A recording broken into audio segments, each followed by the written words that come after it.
Nós estamos voltando para mais um bloco do nosso programa, né? Falando aqui sobre cirurgia plástica, os tratamentos estéticos pré e pós-operatórios. Eu estou com a doutora Sandra Moia, com a Simone Rebouças, e a gente falou, né, a respeito do pós-cirúrgico, né, Simone? E você está dizendo que uma das recorrências são pacientes que procuram por conta de aderência da pele, né, depois da cirurgia? Isso, aderência, aquelas fibroses, né, que fica assim, endurecido na região, é como se fosse uma cicatriz interna, né, Sim, que fica duro. E às vezes já vem de outros locais que tentaram o tratamento e não evoluiu. E nós temos na Boa Forma uma terapia com impacto, que aí já seria num pós-operatório tardio, né? Sim. Onde nós vamos poder utilizar... A pessoa que operou há muito tempo Isso. E está com esse problema aí já... Isso, aí já não seria só a drenagem, seria uma terapia de impacto com um aparelho específico e que é excelente para esse tipo de situação. Que aparelho é, Simone? Conta pra gente. Que aparelho é? É por onda de choque. Por onda de choque? É, faz um impacto. Tá, e o que todo mundo quer saber exatamente, a pergunta que eu vou fazer agora, quanto tempo mais ou menos se veio o resultado, com quantas sessões? A partir da primeira sessão já começa a liberar, já começa a perceber. Mesmo que seja um problema que a pessoa tenha há muitos anos? Mesmo que seja. Vamos colocar no ar então agora a parte de mamoplastia, que muitas vezes as pessoas falam colocação de silicone só, mas não, tem também redução de mama, né, doutora? Tem. Mas é bem mais raro, né? Aqui no caso a gente não mostrou a incisão da mama, mas geralmente em volta da areola, quando a gente vai reduzir o tamanho, ou às vezes só levantar, a gente tem que tirar pele e glândula, então fica em volta da areola, no sulco, às vezes sim, às vezes não, e o T, um T invertido, né, que a gente fala, e vertical. E aqui é para só complementar que a lipoaspiração feita nessas áreas para dar o contorno. Ali perto da axila. De axila e do prolongamento mamário, ele vai dar um contorno dessa mama.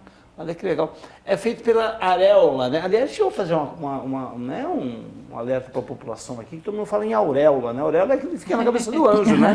O pessoal confunde mesmo, né? É areola, né? O correto, que é aquela... É sempre pela areola que é feita a excisão, porque eu já ouvi falar em fazer pela axila, aí colocação quando vai ser prótese de mama, você não tem que tirar excesso de pele, a paciente é magrinha, tem o tórax, não tem falta de mama, tecido glandular, aí a gente pode colocar a prótese por várias vias, que é no sulco, pela axila, pela areola. Sulco é aqui embaixo do seio. Sulco é submamário. Areola, né? Areola e axila. pela axila. Aí tem essas possibilidades. Mas toda vez que tem que tirar reposicionamento da areola e tirar, para levantar, tirar pele e glândula, a gente precisa cortar. Cortar, fazer pela areola mesmo, né? É mais comum. Com exceção disso, a decisão entre fazer pela axila ou pelo sulco, né? Para a região inferior aqui do seio, o que é determinante para você decidir entre uma técnica ou outra? Na maioria, a escolha da técnica é do cirurgião. É aquilo que ele gosta, da forma que ele gosta mais de fazer. Eu gosto de fazer submamário. Eu penso assim, existe o queloide, é uma cicatriz que a gente teme muito e a gente não tem controle sobre isso. Então, se uma paciente vai por uma prótese, ela tiver um queloide, onde é melhor ele estar? Na areola, na axila ou embaixo da mama, um pouquinho escondido? Eu acho que embaixo da mama, né? Então, foi uma escolha minha de vida, mas não tenho nada contra as outras técnicas, são todas maravilhosas. Na areola, se tiver um queloide, aí fica muito ruim, né? É mais complicado de tratar. Simone, para implante de mama também tem pós-cirúrgico, também tem... A maioria, quando é colocado prótese, a maioria dos profissionais, dos cirurgiões, inclusive a dona Sandra também, a doutora Sandra também não gosta que mexam na prótese, né? Faça pós-operatório na região do seio, quando tem prótese, a gente tem que ter muito cuidado para não movimentar aquela prótese. Sim. Mas é feito, sim, o pós-operatório em volta, principalmente quando lipa essa região aqui que ela mencionou. Que mencionou a região da axila, né? Agora, o cuidado é realmente de não manipular a prótese. A gente tem aí a ginecomastia também, né? Que aí... A Heloísa falou, poxa, agora não dá para ser, né? Ginecomastia para que o homem tenha aquela mama um pouco protuberante, é isso, doutora? Isso, a ginecomastia é o aumento da glândula mamária no sexo masculino. Então aqui eu estou avaliando a quantidade de gordura e o tamanho da glândula. E ela pode ser feita tanto com uma incisão subareolar como transareolar, né? E Essa é a transareolar. E aí a marcação da região da lipoaspiração complementar dessa cirurgia, né? Tem a marcação maior, que é para mostrar onde fica a gordura localizada, Sim. e a menor é onde fica a glândula aumentada. Ah, tá. Certo? A gente remove a glândula e complementa com uma lipoaspiração no tórax. E podem ter graus maiores, onde o excesso de pele é muito grande, a gente tem que fazer incisões grandes também, como faz na mulher, para tirar o excesso de pele. Por que é bastante comum em adolescente, doutora, a ginecomastia? Porque é a fase em que as alterações de hormônios, aumentos de hormônios, fazem com que essa glândula ela aumente. Ela pode ser estimulada a aumentar. Na maioria das vezes, ela sozinha já Reduz com o passar dos anos. Espontaneamente, mas em alguns homens ela permanece. A gente sempre pede para o endocrinologista avaliar hormonalmente o paciente, né? Ter certeza que já passou a fase, que já está na hora da cirurgia. Sim. O homem é disciplinado, Simone, na hora de fazer o pós-cirúrgico, ou mesmo na hora de fazer os tratamentos estéticos, tem sido? Tem crescido bastante a procura de homens por tratamentos estéticos. Independente de querer ou não fazer cirurgia, qualquer gordurinha, eles querem tirar. A academia não está tirando isso. Não estou conseguindo na academia. Estou malhando e não consigo. Então, eles sempre querem realmente fazer alguma coisa. Doutora Sandra, a Simone comentou uma coisa interessante, que eu queria que você reforçasse e repercutisse para a gente.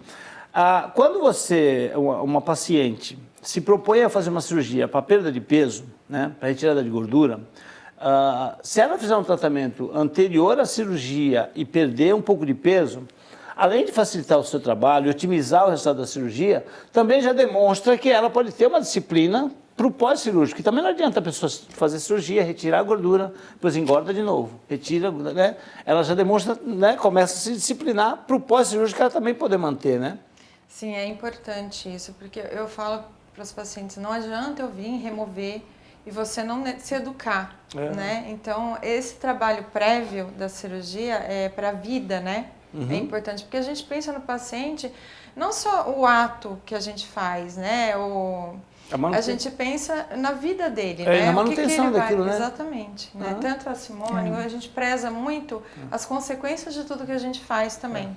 E aí me ocorre que, assim, à medida em que o paciente fez a cirurgia, passaram-se alguns dias ou uma semana, e ele começa a fazer o tratamento pós-cirúrgico, né, com drenagem, com os equipamentos, com ultrassom, ele já vai se habituando com essa disciplina também, né, Simone? Eu sei que você trabalha muito bem isso na cabeça dessas pacientes. Nós temos uma equipe, né, preparada para isso, de nós podermos orientar o cliente desde o pré-operatório, tudo que ele vai passar, o pós também, e daí ele já vai entrando naquele ritmo, né? De entender que não existe milagre, né? Ele abusar com a alimentação e vai para a cirurgia e nunca mais vai engordar. Não, ele tem que ter um critério. Então, nós temos, assim, parceria com a doutora Sandra, temos parceria também com ortomolecular, nutrólogo, para dar uma orientação, caso seja necessário, e até com psicólogo também.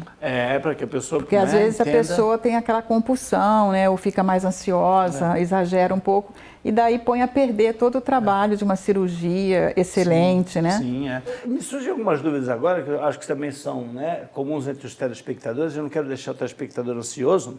Uma delas é a seguinte, você falou sobre gordura visceral. Muito se fala que, olha, o abdominoplastia ela não tem indicação quando a gordura é visceral. Existe isso ou é folclore? Sim. Quando o paciente tem a gordura visceral, a gente brinca aqui, o famoso barriga de cerveja do homem da barriga de cerveja. Que é mais dura, né, do que a normal. Ela é dura. Se você tentar pegar a gordura, você vê que ela é pouca. Então, não tem indicação de lipoaspiração e não tem flacidez de pele. Tem casos que tem. Claro. Mas existe pacientes que vêm só com gordura visceral. Sim. Então, a gente tem que fazer todo um trabalho de explicar o que é o emagrecimento, por que é importante, aonde está esse excesso. Que é a mais perigosa para a saúde, né, doutora? Eu tô enganado. Exatamente, que é a mais perigosa. Outra coisa que eu queria lhe perguntar, esse trabalho de artesão que eu mencionei em determinado na nossa entrevista, na reconstituição do umbigo, porque o umbigo ele sai do local ali, né? O umbigo, ele, na verdade, ele fica onde ele é. A gente passa a pele por cima, né? Na cirurgia, quando você estica, ele seguramente sai do local, Não, a gente recorta o umbigo, deixa ele de onde ele é e passa a pele por cima e faz um novo umbigo. Orifício. É um trabalho artesanal, não. O umbigo é uma das partes mais complicadas da abdominoplastia. É desafiador o umbigo, sempre. Imaginei que sim, né? Por falar nisso, a abdominoplastia ela não é indicada para mulher que pretende ter filho ainda, doutora Sandra? Como a gente tem a aplicatura do reto abdominal, a gente espera que a paciente já tenha tido filhos. Né? Porque senão nós não vamos poder fazer essa aplicatura por conta da distensão que vai haver naquela Depois barriga. da gestação, né? Então a gente não indica.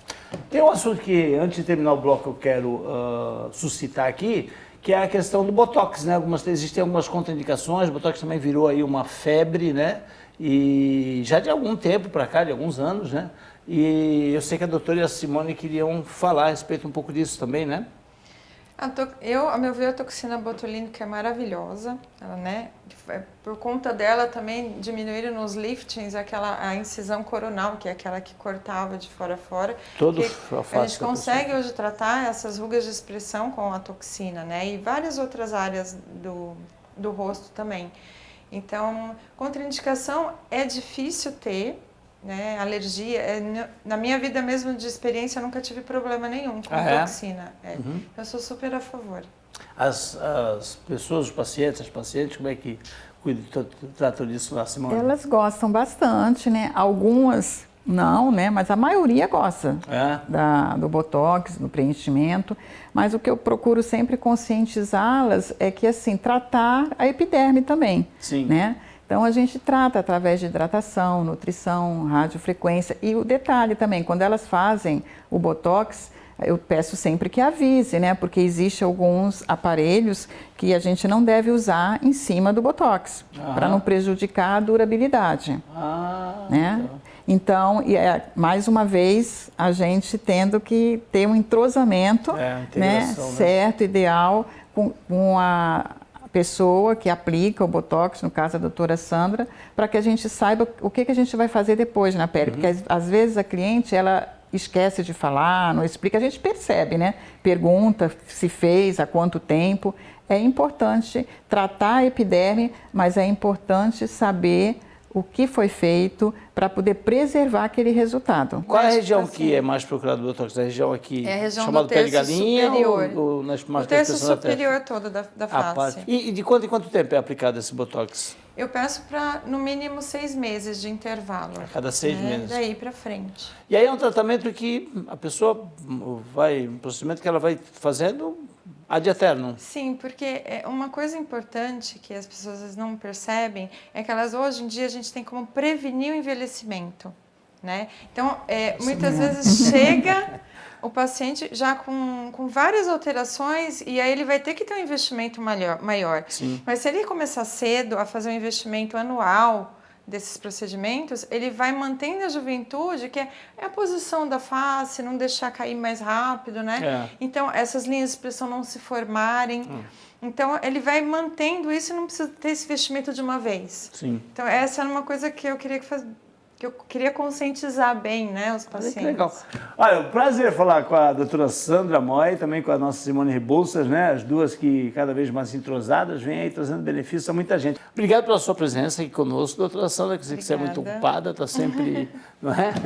E eu que agradeço. Eu te agradeço. E Simone, obrigado mais uma vez. Obrigada a você, Pedro. Curtam e acompanhem o nosso Dicas de Beleza, cara, Simone Rebouças, que sempre traz tratamentos aí.